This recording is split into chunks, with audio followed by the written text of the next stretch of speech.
Breaking news! Presidential candidate Sara Duterte, may katandem na para sa 2028.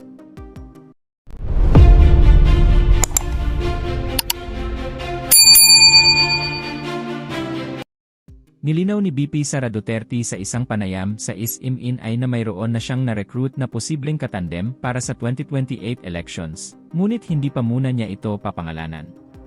Sa mismong sagot ng Vice Presidente, sinabi niya, may ni-recruit ako. Hanggang dyan lang ha? Hanggang dyan lang ang sasabihin ko.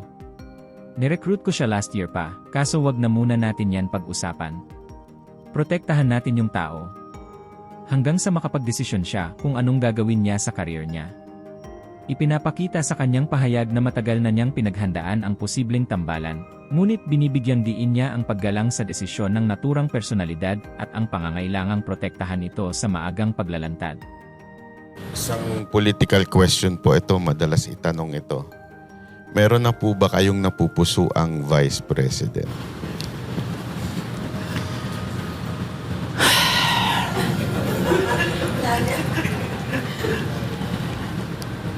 Kasi wala naman yan sa listahan ng mga tanong yun.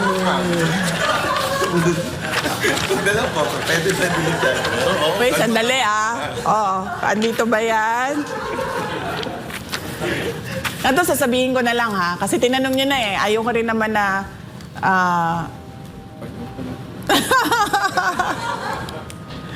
May nirecruit ako.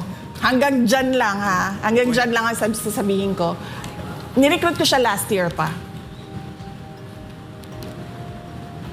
Kaso, wag na muna natin yan pag-usapan.